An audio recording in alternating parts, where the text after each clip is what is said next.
So I'm going to introduce you in Spanish. Is that fine? Absolutely, go ahead.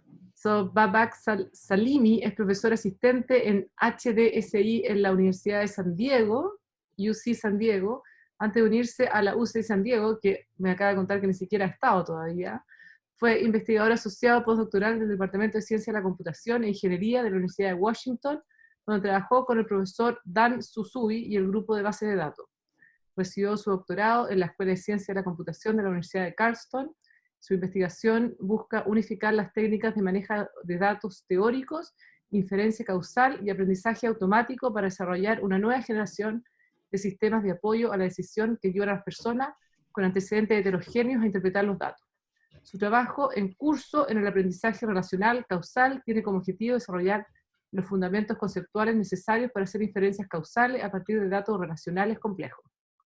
Además, sus investigaciones en el ámbito de la ciencia de los datos responsable desarrollan los fundamentos necesarios para garantizar la equidad y la responsabilidad en la era de las decisiones basadas en datos. Sus contribuciones a la investigación han sido reconocidas en un premio de investigación postdoctoral de la Universidad de Washington, un premio al mejor trabajo de demostración en DLDB 2018 y un premio al mejor trabajo en SIGMOD 2019, y un premio a la investigación destacada de SIGMOD 2020. So welcome, Babak, and it's all yours. So you're going to talk about causal inference from responsible data science. Welcome. Yeah, thank you so much. Thank you for the introduction and for inviting me to give this talk. So today I'll be talking about applications of causal inference and data management to address some of the most important challenges in responsible data science, including algorithmic fairness and transparency. Let's start the talk by quickly defining what do I mean by responsible data science, and hopefully convince you that it's a very, very important issue that we are facing these days. So I think we are all agree that the ultimate goal in data science is to extract value out of data and turn it into actionable insights that can be eventually used for making decisions that improves people's life, from business and healthcare to education and justice system. However, there are lots of examples that data-driven analytic being used for making high-stake decisions, such as decisions in the context of risk management, risk assessment, or employment assessment, or healthcare that could be non-transparent, faulty, and discriminative. Therefore, there is an increasing concern about responsible use of data. In data science, now we are facing questions such as how we can ensure whatever conclusion we get out of the data science pipeline are fair, valid, accurate, and reliable.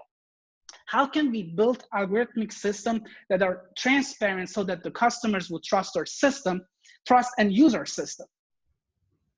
These challenges are now widely referred to as responsible data science, and the main goal of my research is to find a principled way to address some of these challenges.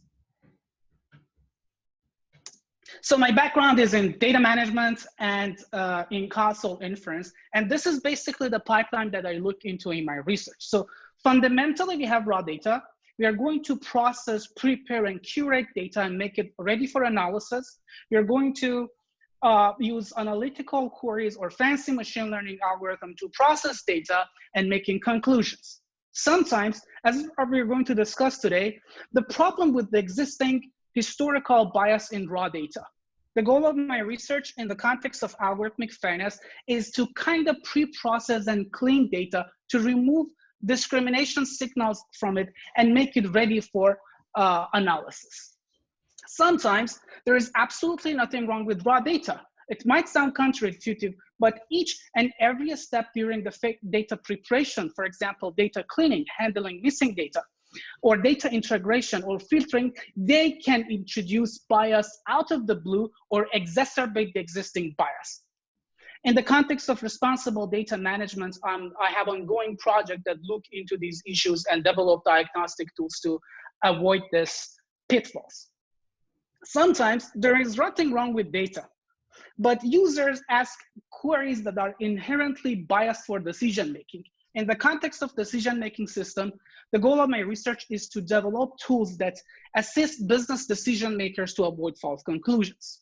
Then I believe Explanations play a crucial role in trustworthy data analysis and to understand data. During my PhD, I focused on generating explanations for analytical queries. Right now, I have an ongoing project that look into generating explanations for complex machine learning algorithms. And therefore, in addition to data management, my research is kind of grounded in causal inference because, as I'm going to hopefully convince you today, causal inference can provide a foundation for algorithmic fairness, responsible data management, decision-making system, and explanations. But I also contribute to the field of causal inference by developing a scalable algorithm for causal inference and provide and develop the necessary foundation for inferring causality from complex relational data. Today, I'm going to be talking about a couple of projects that I did in the past few years. The main focus of the talk is going to be on Capuchin, which is a system for building fair machine learning algorithm. Then I'm going to talk about HeapDB, which is a system that assists business decision makers to avoid false conclusions. Finally, I'm going to briefly walk you through my most recent work in the context of inferring causality from relational data, CAR, and using causal inference for algorithmic, for transparency, algorithmic transparency, or explaining black box algorithm, Lewis. Let's just start with a very gentle and short background on fairness and causal inference. And let's just start with the question that, why do we care about fairness in data science, right? Algorithms are objective creatures. How can they be racist?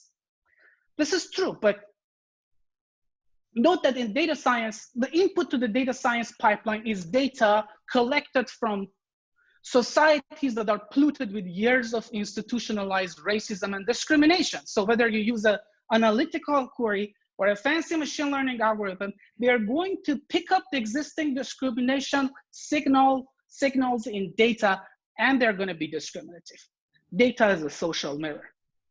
For example, one example of these historical bias is a Amazon recruitment tool that turned out to be essentially a male detector because of the existing bias in their historical data.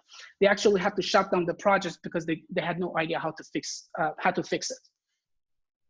So in order to be able to address discrimination, to reason about it and remove it from data, of course we need a computational definition, right?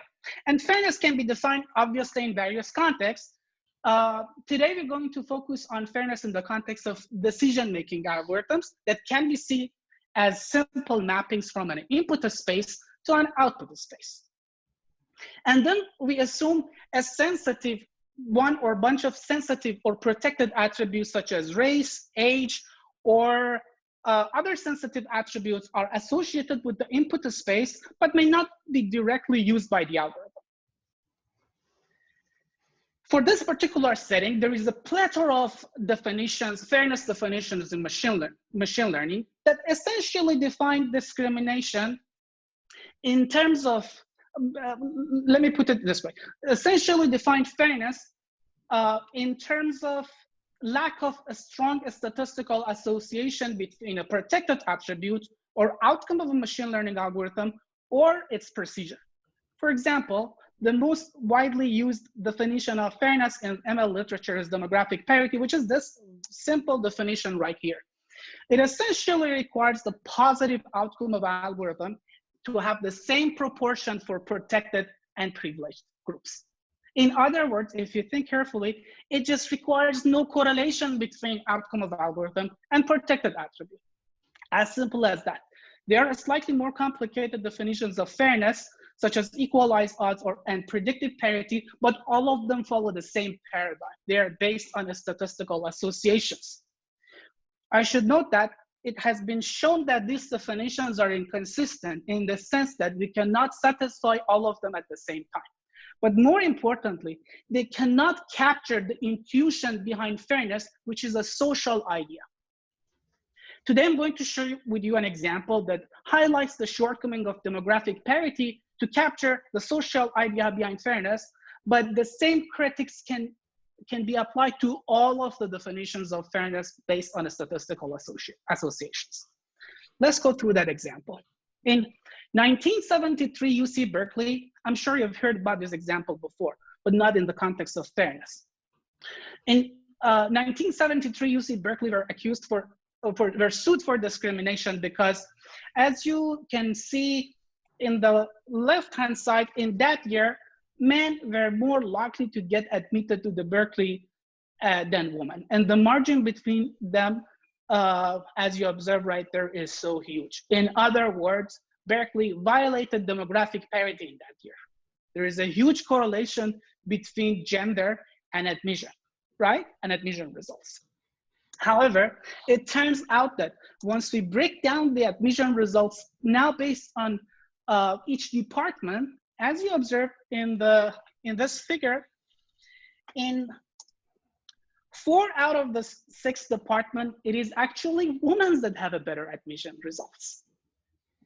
Now, we are in a situation in which the first graph or first query tells us this suggests disparity against female, but the second one suggests disparity against male. Which one is the right one? But can we make any conclusion regarding whether Berkeley is discriminative or not? This reversal is known as Simpson's paradox in statistics, and here essentially shows that a statistical association is not the right way to think about fairness, right? Because of the anomaly that we just observed. Let's dig into this. Here, we observe that there is a huge correlation between admission results and gender. But in order to understand whether this correlation is an indication of discrimination, we need to understand why they are correlated. And in order to understand this, we should use causality. Here is exactly what causality comes into the picture. To answer these questions using causal inference, a typical practice is to first formalize and capture our background knowledge about the domain at hand using a very simple language of causal diagram. Causal diagram are simple graphs that in which attributes in our domain has a corresponding node in the graph, and there is an edge between them if there's a causal relationship, if you believe there is a causal relationship between them. Let's go through a very simple example to make this clear. For example, in this domain, we have 3 variables: gender, applicants, choice of the, we have more variables, but this is just a portion of the causal diagram. We have applicants' gender, we have applicants' choice of department, and we have admission results, right? Applicants' choice of department depends on many factors, right? But it might also depends on applicants' gender. Maybe some gender has more preference, shows more preference for some department than others. Similarly, admission results based on several factors, one of which could be applicants' choice of department. And the reason is very simple, because the admission decisions are made by each department individually, right? But admission result may be also a function of gender. And in that case, which means the admission committee look into applicants' gender, and in that case, we may say this graph is discriminatory, right? Admission committee look into applicants' gender, and directly influenced by that, we may say this is discriminatory. Here is the important point here. This data could be generated with exactly the same causal diagram, but in the second one, there is no causal relationship between gender and admission results. In other words, these data could be generated by 2 domains that are represented by these causal diagrams. But here's the thing, the second one is not discriminative, right? Because the admission results are totally agnostic to applicants' choice of, to applicants' gender. Now, in order to understand whether Berkeley is discriminative or not, we need to understand which of these 2 causal diagrams is the right causal diagram. Which of these 2 causal diagrams actually generated data. And in order to realize which one is the right causal diagram, we can use the secret sauce. Oh, I forgot to mention something which is very important. In both of these causal diagrams, there is a huge correlation between applicants' gender and admission results. In other words, both of them violate demographic parity. This perfectly shows why demographic parity is not the right way to think about fairness. Now, in order to understand which causal diagram is the right one, we can use the secret sauce of causal inference, which is reasoning about the effect of interventions. How can we change, how changing one variable by means of manipulating it change some outcome of interest. In pairs causality, we capture interventions using the do notations. Again, how changing one variable or manipulating one variable can change an outcome variable. Using these interventions, we can answer interesting and important questions such as, what would be the probability of admission if all applicants were female? Which is in correspondence to the probabilistic formula that you observe right there in terms of the do notation. What do I mean by that? What do we mean by these interventions? These interventions means to conceptualize, a nice way to conceptualize these interventions is to assume we have an additional column in our data, right? That represent the admission results in a counterfactual or hypothetical word in which all applicants are female. So suppose we have this oracle that tells us the admission results for all applicants in a hypothetical word in which all of them are female. A statistician called these attributes potential outcomes because these are hypothetical, these are counterfactuals. Similarly, assume we have a potential outcome or an attribute that contains the admission results in a counterfactual word in which all applicants were male. And I guess now it is kind of intuitive to assume the causal effect of gender on application on admission decisions can be computed by comparing these two attributes. For example, by comparing the averages of these two attributes, right? This is called average treatment effect or average causal effect in causality literature. This is so simple, right? If we have these two attributes for potential outcome, then computing causality would be just a matter of taking an average and comparing averages of these two columns. What's the big deal about causal inference? So the big challenge in causal inference is for each of these students, you only have one of these potential outcomes. We have no idea what would be the admission results for the first applicant, which is actually male, had that applicant were female, right? In other words, at least one of the potential outcomes are missing in the real world. Therefore, in a sense, for statisticians, causal inference is a missing data problem. We need to somehow infer these counterfactuals from observational data or data that is corrected historically. But there is a gold standard. There is a gold standard to infer these missing values, which is randomized experiments or A/B testing that you have heard about, right? When the subject of a study received the treatment at random. But randomized experiments are not conceivable in general. They're sometimes unethical. They're expensive. In our case, it's not even conceivable to assign gender randomly to students, right? It doesn't even make sense. May I ask a question, Babak? Absolutely. I think it doesn't make sense to assume in this situation that there is anything like a missingness mechanism underneath, right? For the missing values. I mean, some mechanism that produces those missing values in the spirit of the mechanisms introduced by Donald Rubin. I don't get the question. I think, can I try? I mean, okay, well. The example is a bit strange because it's comparing female versus male, but you can compare headache versus non-headache, for example. Yeah. So then you can actually think of a missing data problem. When you have a male and female, it's not that you could be both, but a person with another characteristic, it would be. Yeah. Here's the thing, Leo. So in Rubin's view of causal inference, he assumed these potential outcomes are out there in nature, but we just don't observe them, right? He assumes these potential outcomes are out there in nature. They are parameters of these counterfactual word, the distribution induced by these counterfactual word. For example, For the first applicants, there are two words, right? There is a counterfactual word in which that applicants can be seen as female, but we don't know the value of other attributes in that counterfactual word. But I'm not sure what you mean by missing mechanism.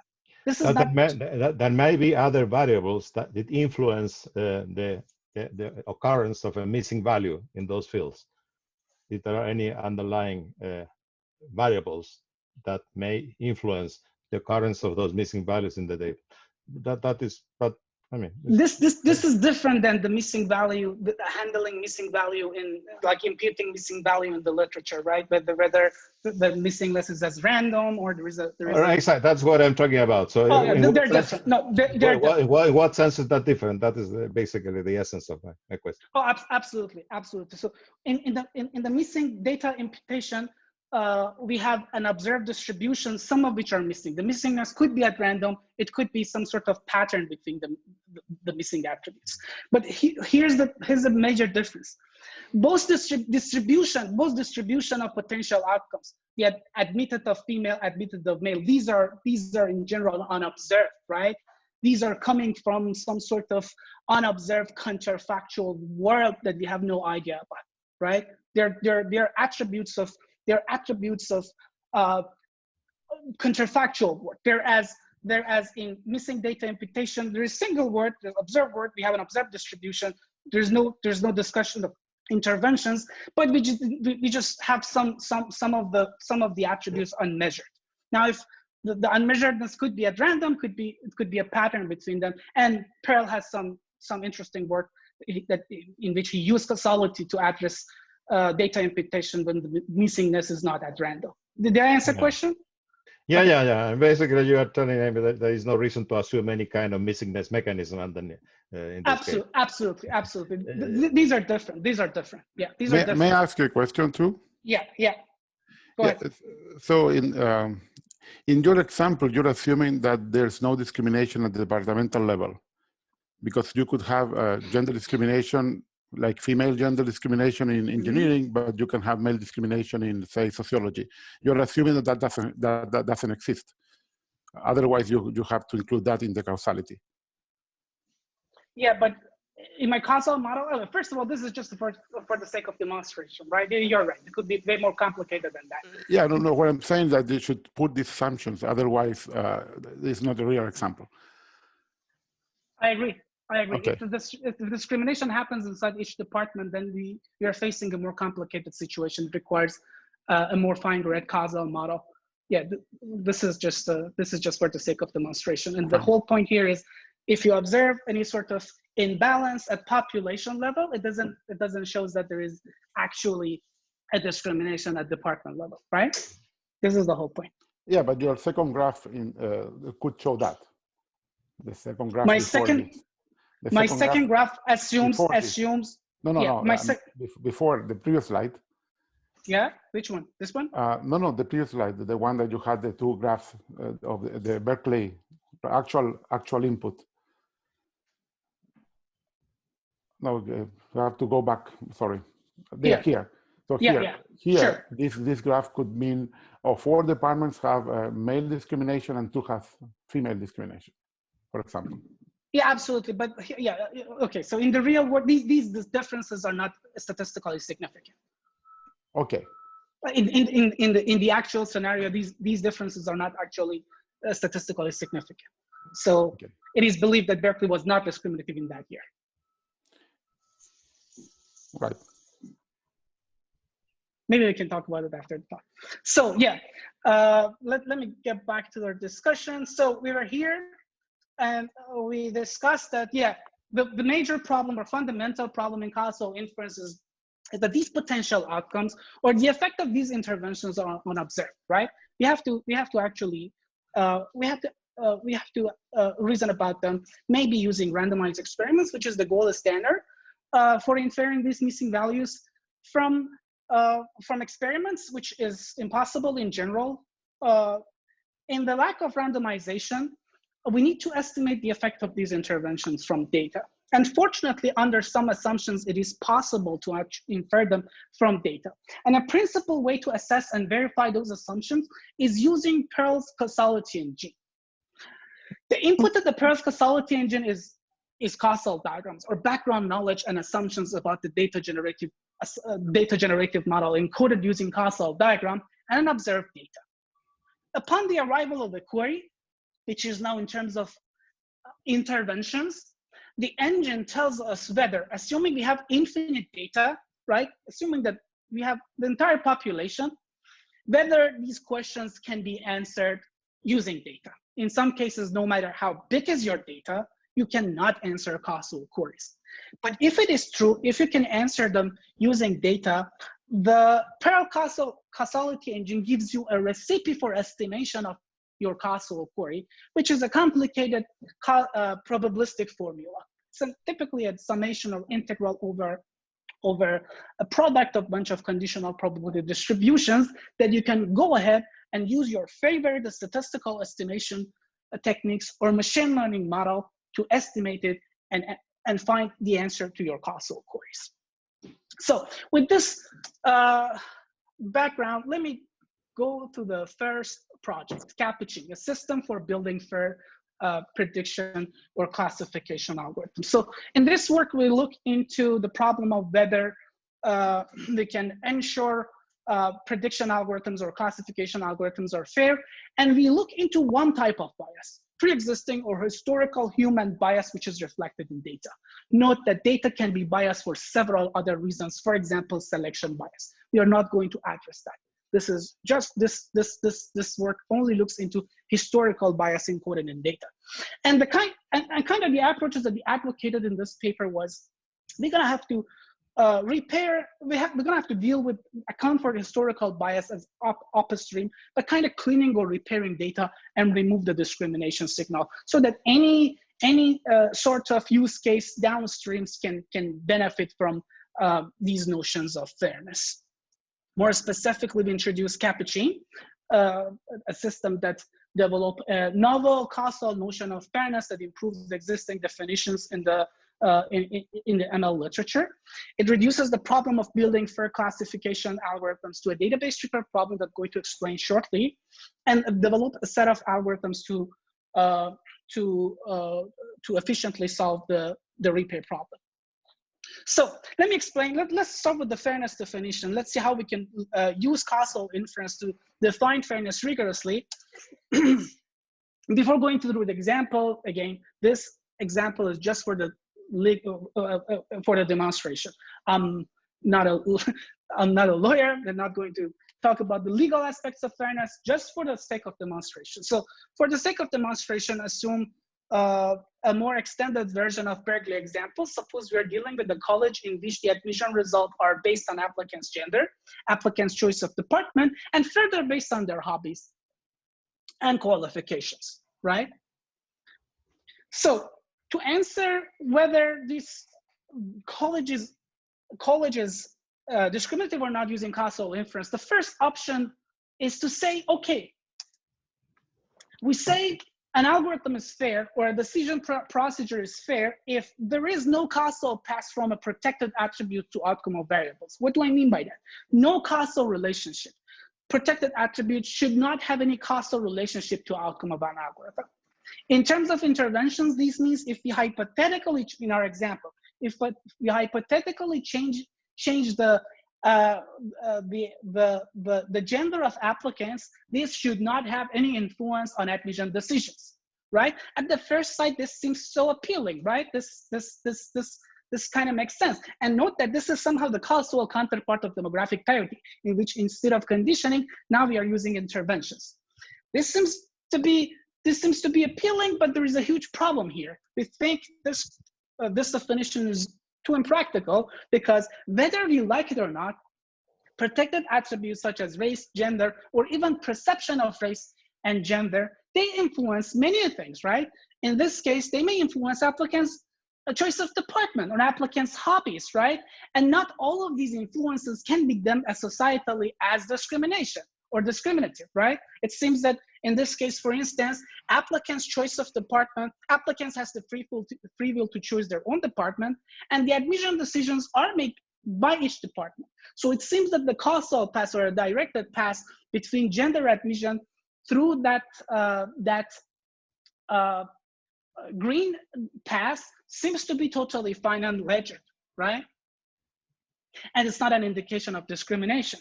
So in order to be able to reason about these nuances and subtleties around the notion of fairness, our system enables the user to partition the variables into admissible and inadmissible variables. Admissible variables are those such that we believe the influence of protected attributes through those variables are discriminative, are not discriminative, sorry. Whereas inadmissible variables are those such that influence of protected attribute to outcome of algorithm through those variables are discriminative. For instance, in this example, you may say the influence of gender through applicants' choice of department and applicants' qualification is fine because gender could be associated with applicants' choice of department or their qualification. As long as admission committee looks into qualification, it's going to be fine.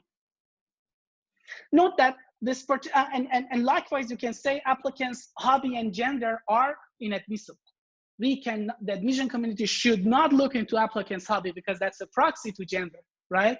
That's a proxy to gender and could lead to discrimination. There's no magic that tells us which variable is admissible and which variable is not admissible. We believe this should come from background knowledge and should reflect cultural, social, legal, and ethical considerations. So we accept it as input. With this partitioning in place, now we get to our main definition of fairness. It's very simple. Now we say an algorithm is fair if all causal passes or all directed passes from protected attribute to outcome of algorithm is only through admissible variables.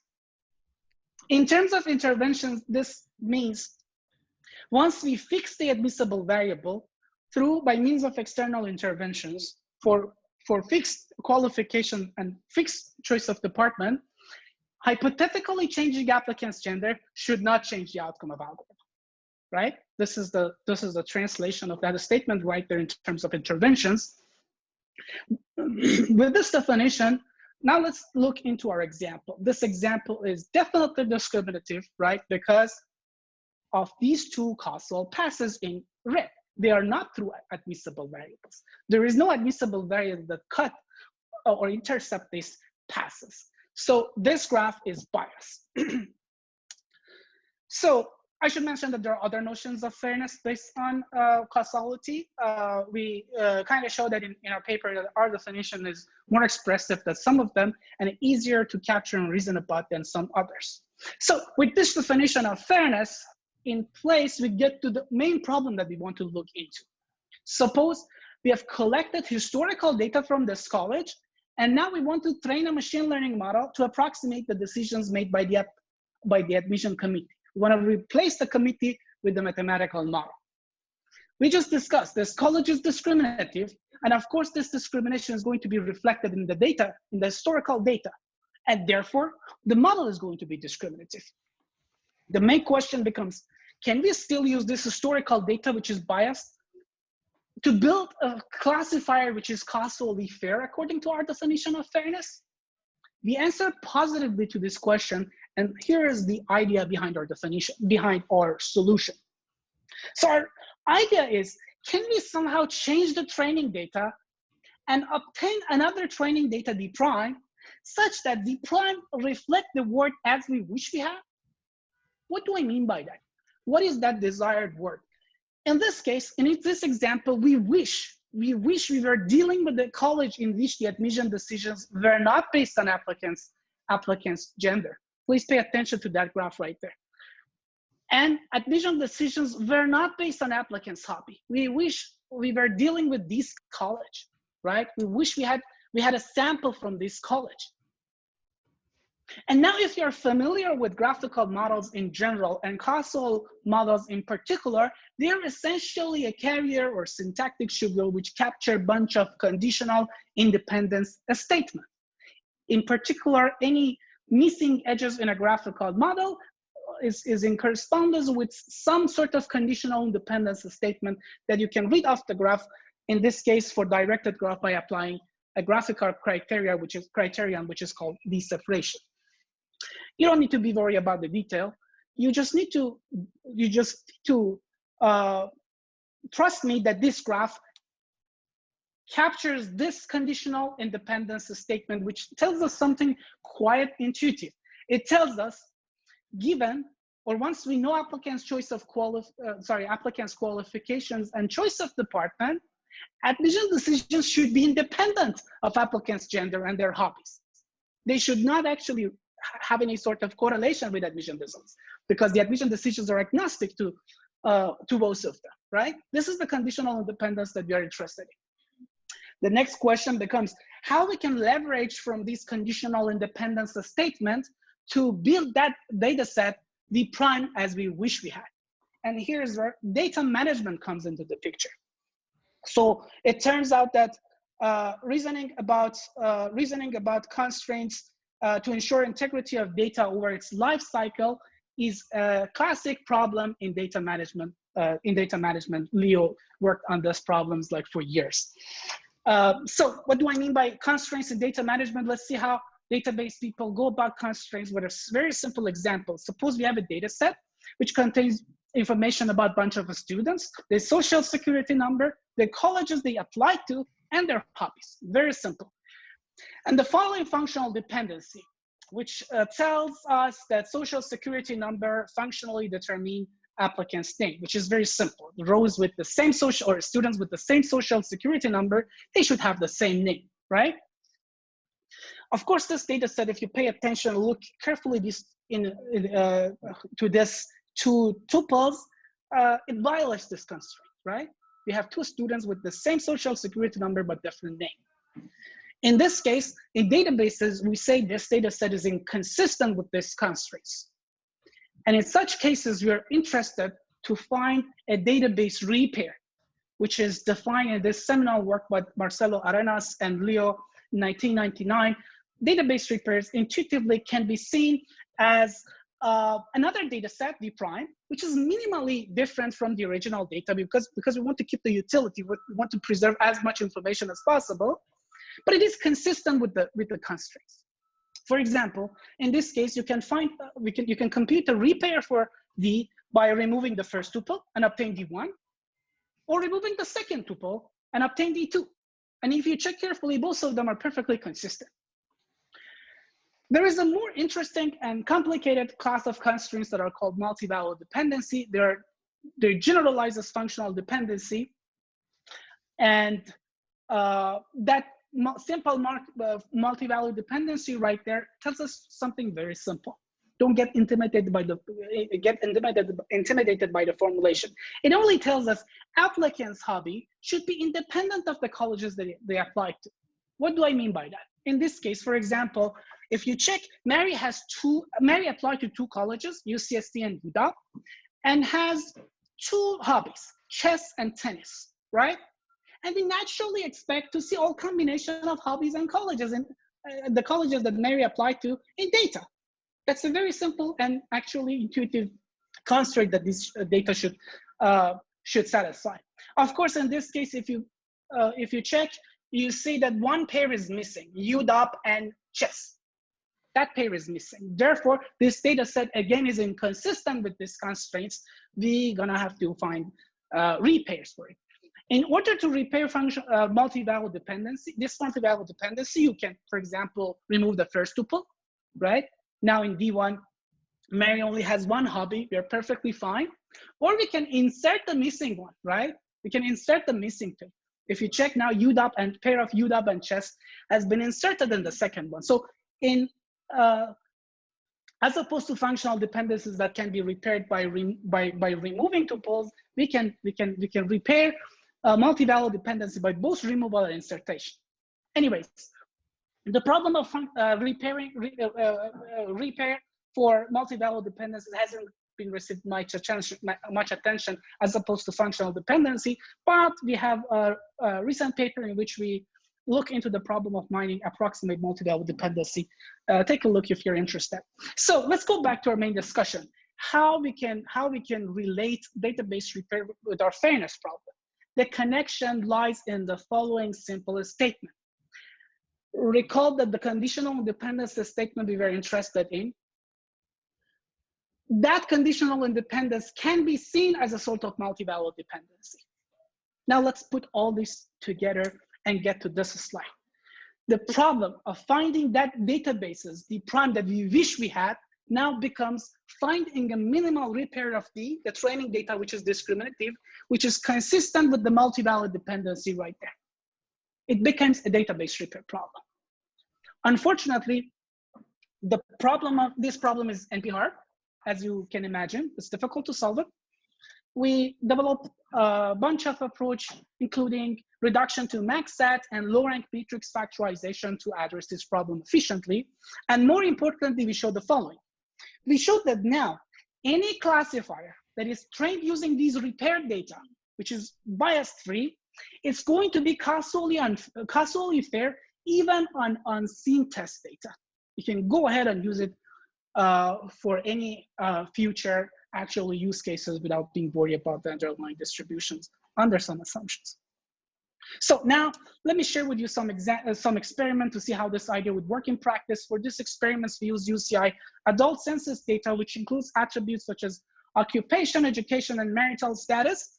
The goal here is to estimate whether an individual receive high income or low income, right?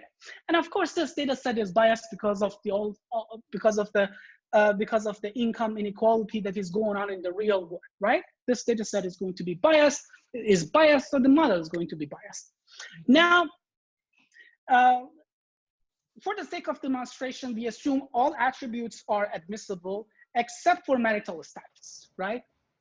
We assume all variables are admissible except for marital status. Our problem becomes, we use Cappuccino, our system, to remove the discriminative effect of gender on income through marital status, as well as direct influence.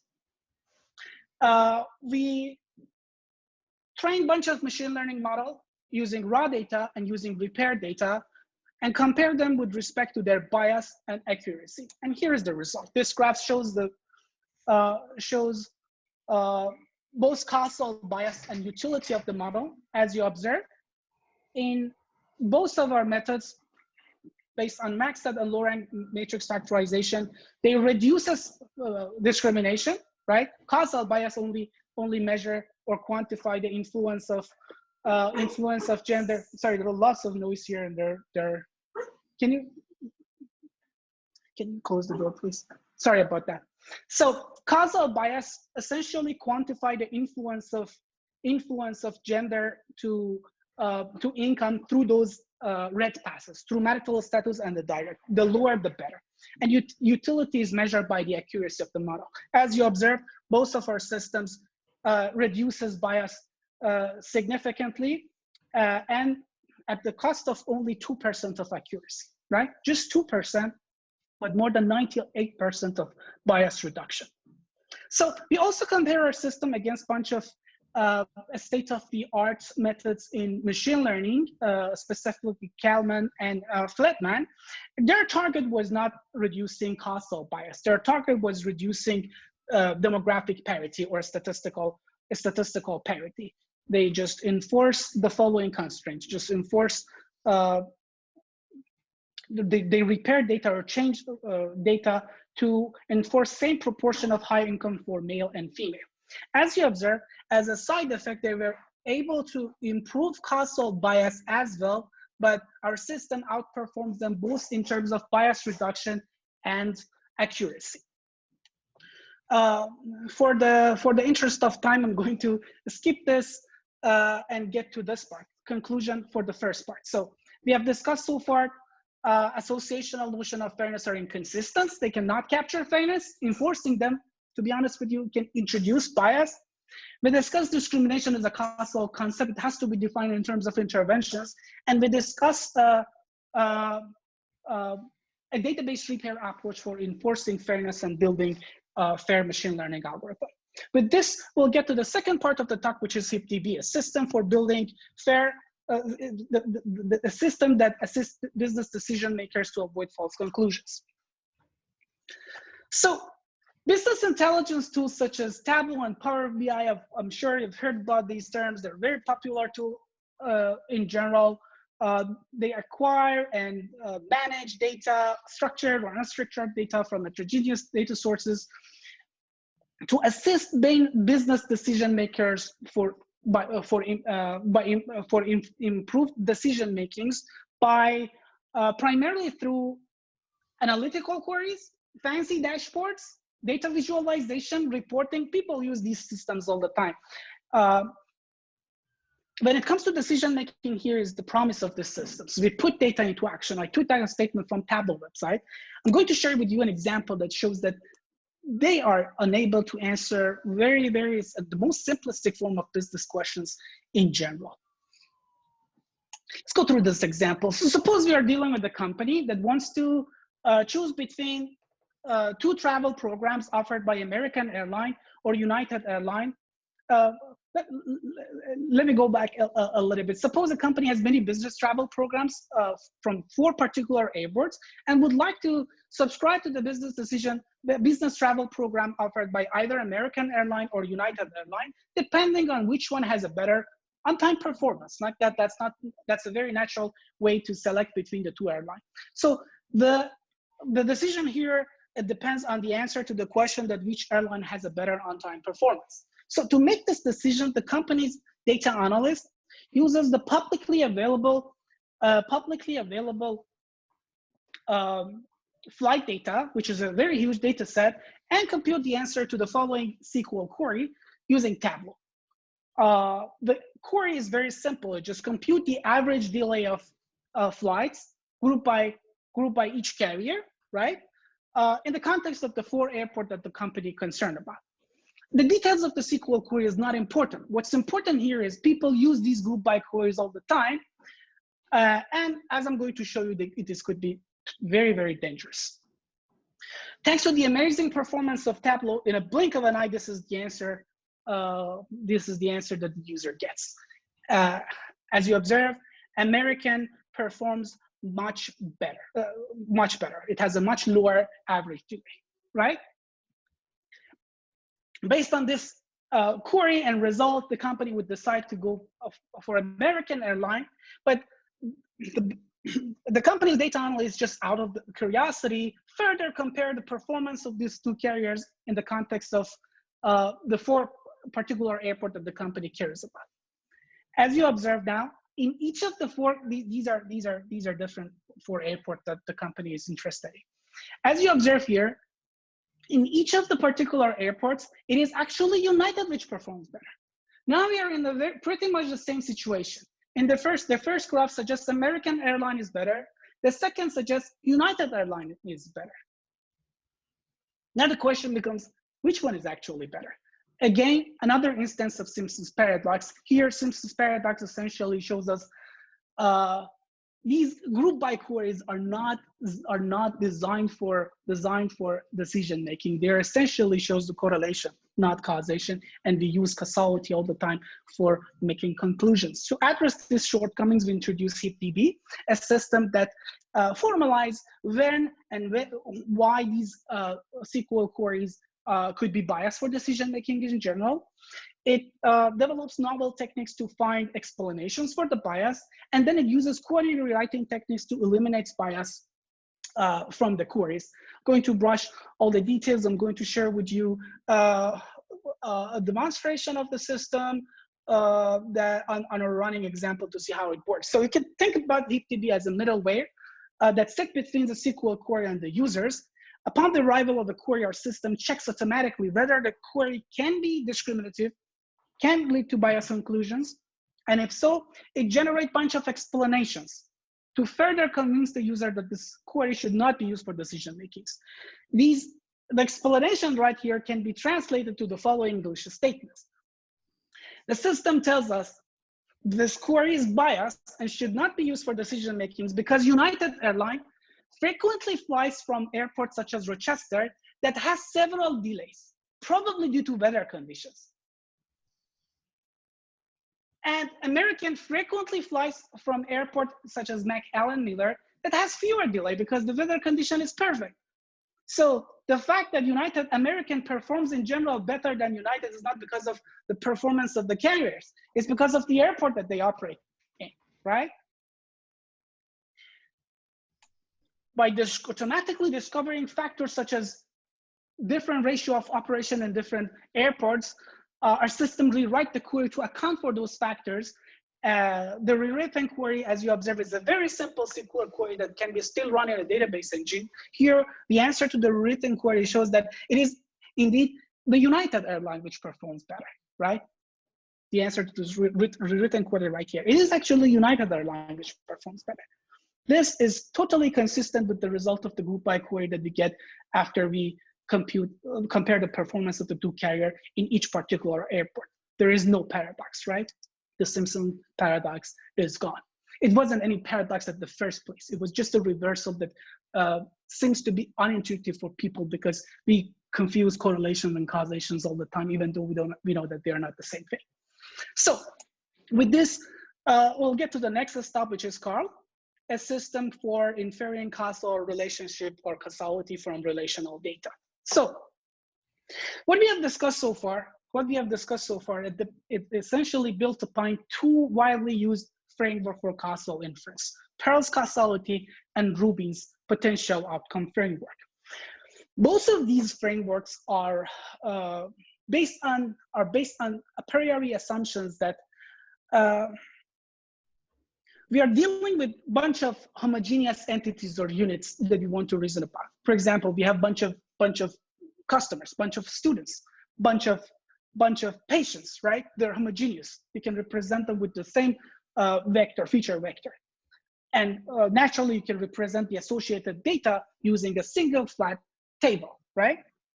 And more importantly, they assume there is no interference between the units. So this is a complicated concept, which is more complex than the IID assumption. It tells us treating one unit should not affect the outcome of other units. The details are not important. What's important here is in real world and in practice, we are dealing with relational domains in which the domain consists of heterogeneous entities that are totally different, and they're of different type. They're connected through key foreign key constraints. They're of different type, and the underlying causal model is a bit complex causal structure that involves with network dependence, interference, contingent, and homophily. For example, suppose you are interested to figure out whether institutional prestige has any effect on paper acceptance, whether reviewers will be affected by institutional prestige of authors, whether there is sort of a bias going on when the authors are known to reviewers. I don't think I need to convince you that this is a causal query, right? This is a causal query, but here's the problem. The underlying domain is a relational data here, right? The underlying domain is relational data so that the associated data becomes relational data, in which we are dealing with entities such as person, authors, institutions, submission, and complex causal structure in which we have interference and homophily going on. None of those assumptions in classic causal inference hold here, therefore they're not applicable. And it might sound surprising. We don't have a comprehensive theory to answer these questions whenever it comes to relational data. To address these limitations, we introduced CARL, a foundation for inferring causality from relational data. Our system formalizes complex causal query that arises in relational domains. And more importantly, we do all of these things in a declarative manner, which means the user use a logic-based language, which is based on data log to specify the background knowledge and causal queries. And it is the underlying engine that abstract all the details and compute the result of these to these complex queries. So it makes causal inference accessible to non-statisticians and users with heterogeneous background knowledge.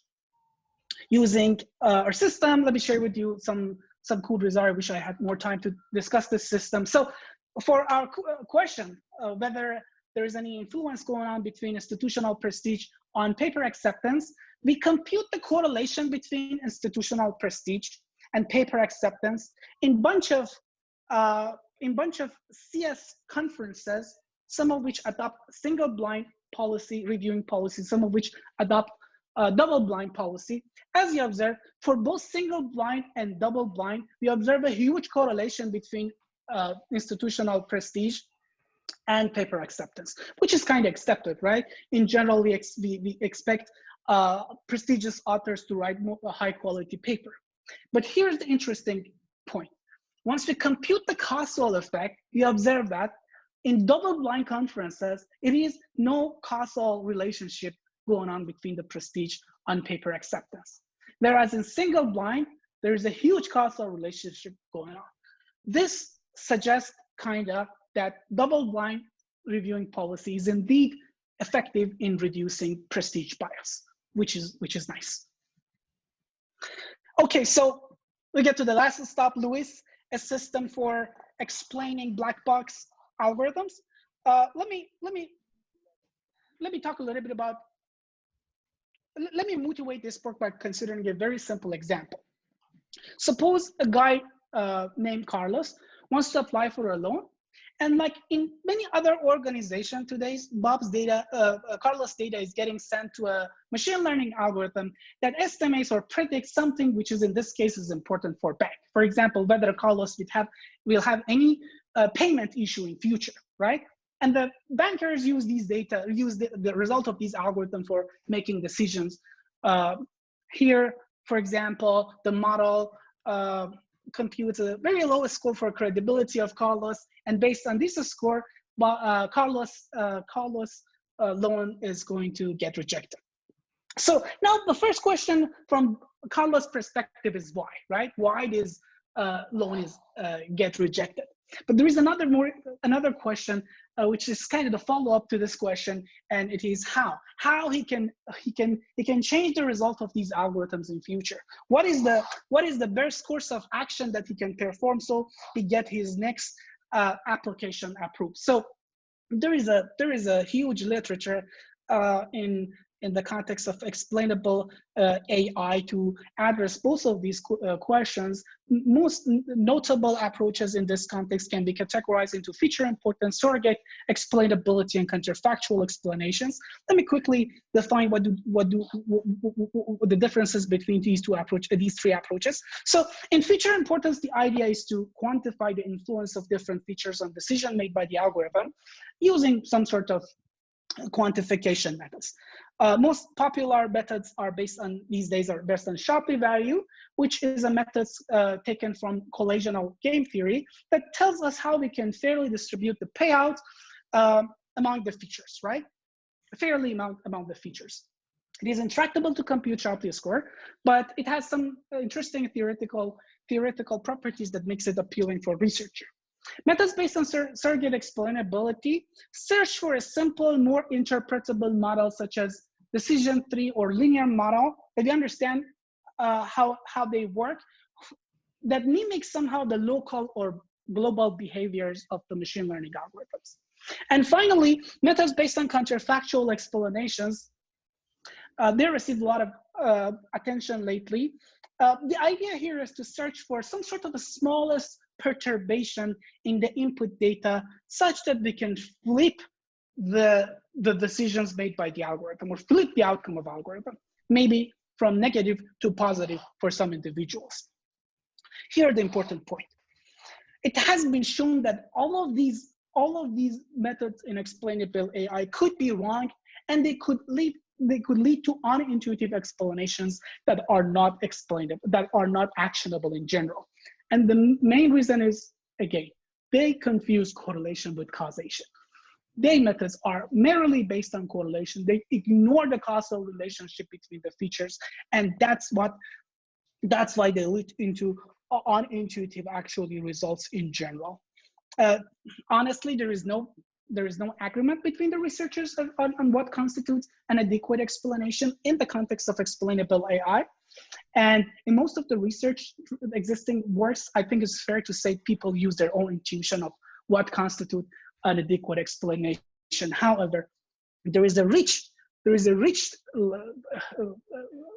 literature on adequate explanations in cognitive science, philosophy, and classic AI that somehow ignored by researchers in the context of explainable AI these days. So to bridge the gap and to address the existing limitations we introduced Luis, our system answers both why queries and how queries by providing insight into what causes an algorithm decisions in terms of what is the correlation between input features and outcome of algorithm. And it also generates actionable recourse.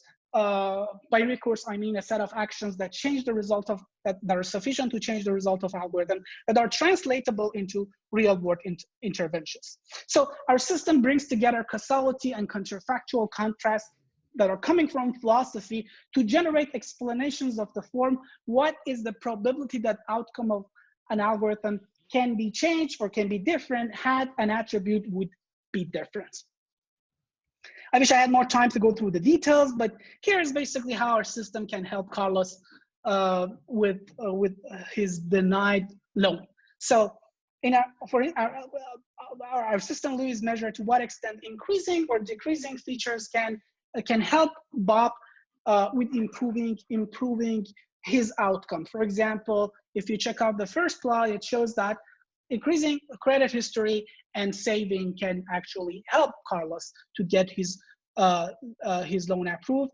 Then our system computes a recourse, a recommended interventional recourse, which is in the forms of the second table. It tells Carlos that if you change your credit amount from 1.2 to somewhere between 3,000 and 5,000, and if you also change your saving accordingly, you can change the result of these algorithms with high probability, actually probability more than 90%.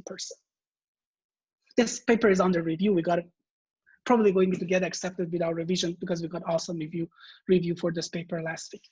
So let me conclude here. We discussed we are dealing in data science. We are dealing with the major challenges of responsible data science, including fairness, accuracy, and transparency. We discussed causal inference is important and crucial for reasoning about discrimination, avoiding bias, and generating explanations. And we also discussed data management can be used it can be used for enforcing fairness, using, for example, techniques in database repairs, can be used to develop systems that are efficient for discovery and recovery from different sorts of bias. With this, I want to thank all of my co-authors, advisors, and students in the past few years. I'm going to take any questions if you have any about some of the project that I've discussed today. Thank you so much for listening. And sorry, I had lots of noise and distraction today that were unpredictable. Thank you so much. Thanks, Babak. Any questions?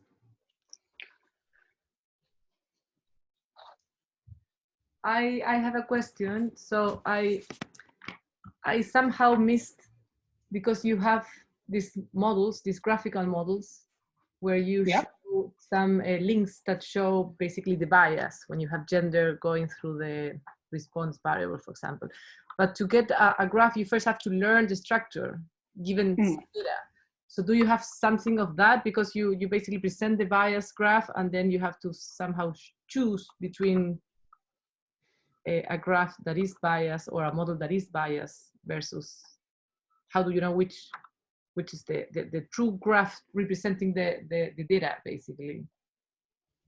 And that's an awesome question. That's a very good question. So our question is, if you know the data, if you knew the true causal model at the beginning, why would you even need to perform any sort of analysis using data? That's a fair question. That's a right question. Here's the answer. The answer is these causal graphs, they are encode bunch of assumptions and hypotheses that you want to evaluate. Here's the key point. In graphical models in general, and in causal models in particular, the assumptions are encoded through the missing edges, not the existing ones, right? Which means you can start with a graph, which is a complete graph, but you only have the direction or orientation of arrows right. You can use that graph to evaluate hypotheses. So here, for example, I have an edge between G and A, but I'm not sure whether it existed or not, right? I'm going to use data to essentially assess this hypothesis using using essentially causal inference. Right after I make sure that there is no edge between them, I can remove them. I can go ahead and check other hypotheses in the graph. Again, the key point here, the graphical models, and in particular, causal models encode assumptions in terms of the missing edges, not the existing ones. You have to got those missing edges right. Here, for example, we have no edge between applicants' hobbies and qualifications. This has to be right. If this is not articulated correctly, then you may end up with an unsound and wrong causal analysis. Did I answer your question? Yes, thank you. I have a question. Go ahead. So, Babak, great talk. Thank you. It's related to Susana's question. In all the examples you see in the literature, you know a lot about the causality, and also you know a lot about what are the protected variables. But let's say you have data that you don't know that well, and you don't know exactly which is the bias, for example. And I haven't found a good answer to this question. That's why I wanted to see what is your advice. How you measure a bias that you don't know? Let's say you have data, you know that it's biased, but the bias is more complicated than, say, just gender, or maybe it's a function of conditions. That's a very good question. And a related question is if you can answer that, then how we can test for admissible and inadmissible variables that are outside the knowledge of society today.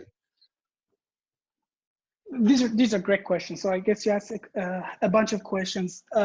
Regarding lack of knowledge, if I understood the questions, regarding the underlying causal model, here's the thing. In general, there is, behind any causal conclusions, it should be some sort of assumptions that are not verifiable using data. That's a fundamental restriction in science. There is no way, there's no magic to save us from this restriction. You always need to cope with this. You always need the background knowledge. That's it. Okay. Right? But here's the thing. There is this enterprise of discovery of causal diagrams from data, right? There's this enterprise using constraint-based algorithm or score-based algorithms. They can help to some extent, which means, I mean, technically you can discover causal diagrams only up to Markov equivalence class. What it means you can find a class of tags that are compatible with your data. If you have sufficient data, it requires large amounts of data in general, right? That could help in some cases. Indeed, there are some approaches that use these Markov equivalence class in order to establish some sort of bound. But even those algorithms are based on some assumptions. For example, they assume no latent variable, right? Which is itself is a big assumption. If you have latent variable, then you cannot even use those automatic algorithms for discovery of causal models. So you need to know some assumptions. You need to rely on some assumptions. That's it. That's a fundamental restriction in science.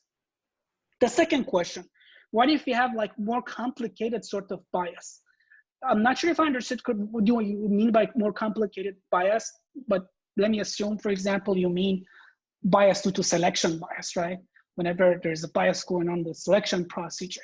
So your sample is not even representative of the population that you want to apply your model to. Again, you're gonna have to rely on background knowledge. And the solution to this problem is a sort of causal inference problem in which you need to model the selection procedure and to see whether you can recover from a conditional distribution of the selection to the original distribution. There are some solutions that take advantage of causality to somehow formalize those sort of biases too. Again, they're also rely on background knowledge. Regarding the last question, is there how we should deal with admissible and inadmissible variables? These are, I mean, fairness, there is no abstract notion of fairness out there that we need to go ahead and discover. These are just social ideas, right? These are social norms, social ideas. What can be seen as fair in Chile could be different than fair in Iran or United States, right? I do believe that these are just, it's not upon us to define fairness, right? It's not upon computer scientists to define fairness.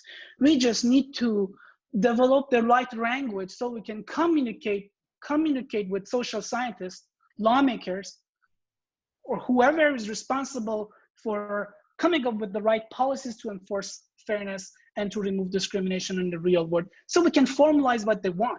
So we can formalize what they want and to be able to enforce those into real world. Here, what I presented today was not basically a definition. It was a template. It was a language in which we capture subtleties around the notion of fairness by this partitioning. Is it enough? No.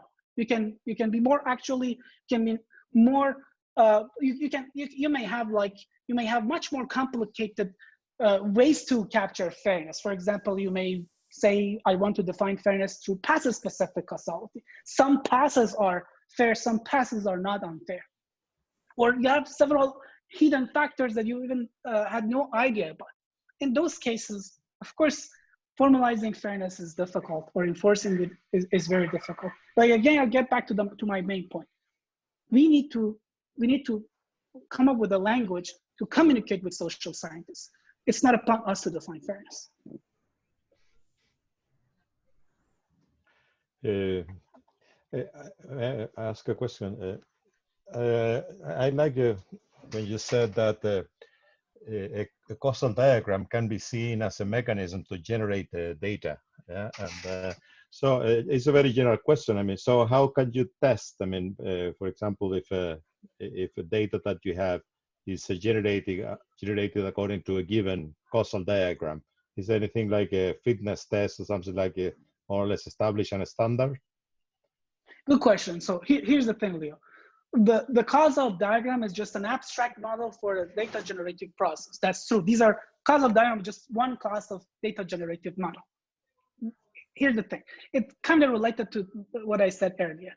Behind any causal claim, there is an assumption that you cannot test, right? But here's the thing. Causal diagrams, they have some implications that you can't test. What are those implications? The implications are the conditional independencies that you can read off the causal diagram. For example, this causal diagram right here, it implies that H and Q are marginally independent. This is exactly what it implies. They're marginally independent because they're de-separated using empty set. You can go ahead and now use your favorite statistical test to see whether this holds or not. But you cannot, there is no magic or fitness test that you can for sure say whether this is the right generative model or not. And the reason is very simple. For a single data set or observational distribution, right, you can come up with several causal models that generate the same thing, right? You can come up with a class of generative model that lead to the same thing. And in order to distinguish between them, you need to rely on background knowledge. This has to do with the class of Markov equivalence DAGs that I mentioned earlier. Did I answer your question? Yeah, I think, yeah. I mean, so yeah, to sum up, you can partially test some aspect of DAG, but not in general. Yeah. I have a question. Go ahead. It's a quite interesting talk. I was thinking of linking the causal fairness that you mentioned with the example, with the credit example, with an applicant to a credit, because in Chile at least, and that also lead to your point that fairness, in a sense, it depends on the country in some way, because in Chile at least, female appear from many studies to have a better behavior, or better, they usually pay the credit much often than men. So it's quite interesting to see whether those studies or those models are more focused rather on the correlation than the causality, because maybe the case is just the first case, and in Chile at least it's like the opposite, that in many cases that you have female that in some way behave much better in terms of the credit payment. So in that case, you could think of, okay, I'm gonna correct the data so that both the gender actually is not a cause for the analysis. So do you have some thought about? I mean, absolutely. It's super important to understand whether those studies are conducted using just sort of correlational analysis or causal analysis, right? It is absolutely important to understand it. But regardless, when it comes to machine learning, whether there is a causal relationship between the features going on or correlational relationships are important, especially when it comes to the context of gaming. I'm not sure if you heard about gaming or not. So one aspects of these generating these explanations are user understand what's going on inside these models. For example, the credit model, they're going to change the features accordingly, right? And game the model.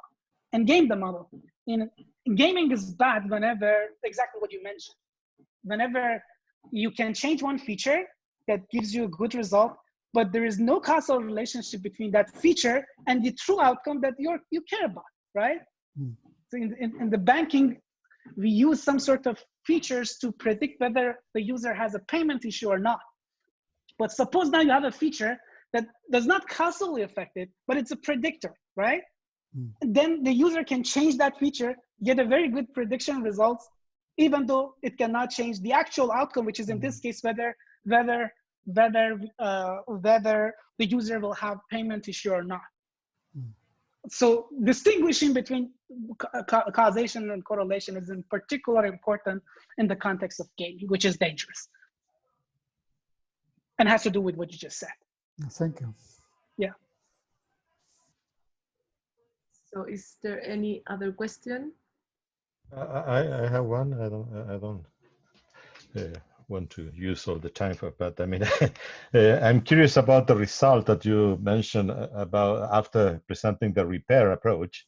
In that you said that after you repair your data, basically any classifier will not be biased, something like that, right? So that is a very strong. That is a very strong theorem. It's a universal quantification of all possible classifiers. That, No. Really. I said maybe I didn't quite get it. I mean, that was quite. Yeah. Here's what you refer to. No, I didn't say any classifier. I said any unseen test data, right? Because like machine learning, we don't care about the performance of a model on the training data. We care about its performance on an unseen test data, right? That's the generalizability that the machine learning we care about. So what I said is, under some assumption, the model that you train on the training data, it will be fair on any test data. But the assumption is that test data also should be representative of the population. If you have a test data which is bizarre, has nothing to do with the population, then we will get garbage. And it's not magic. The thing is, machine learning models, no matter how complicated they are, they're mathematical functions, right? No matter if it's a linear function or a neural network, they're just mathematical function. And once you train those mathematical functions to have certain properties, they're going to deliver that properties everywhere, right? They're just deterministic function. But when I mean, there must be well, at least some, I mean, assumptions on what is a classifier, right? I mean, for having a theorem like this. Yeah, I mean. Yes, it's not on the classifier, it's on the training data, on the data. Data should be representative of the population. That's the assumption. It should be representative. Okay, that is a bit puzzling what it means to be trained, because obviously you have a classifier that always retains returns rejection. Well, we will say in that case it is not trained. Yeah, but so you need a hypothesis on what training means or a classifier is. I mean, that's what absolutely. You don't. Absolutely. I don't need all the mathematical, but I think there must be something there, right? I mean, some hypothesis. You're 100% right. We do have that assumptions in the paper. I don't remember the term that we use, but I guess the term we use is reasonable classifier. And the reasonable classifier should be should be a reasonable approximation of the conditional probability distribution that you want to model. You're right. You can have a crazy classifier that reject based on, it doesn't look into training data and reject based on gender. What do you want to do? No, that you're absolutely right. I somehow assumed that that holds. We call it reasonable classifier. Yeah, absolutely. Okay, we call it reasonable classifier. It should be a good approximation for the underlying conditional probability distribution that we care about in supervised learning. Otherwise, you're right. You can come up with the crazy classifiers that are super discriminative no matter what the data is. Okay, thank you. By the way, very Absolutely. nice presentation. I like your presentation very much. Thank you. Thank you. Sorry, I had lots of distractions here. My dog, noise from outside, the dishwasher, so I was so confused. Sorry if I lost the chain of thought at some point. We didn't notice anything. Oh, that's great. Okay. And it's the same for all of us. Yeah, we are all at home with. Yeah, that's strange. Yeah, strange time.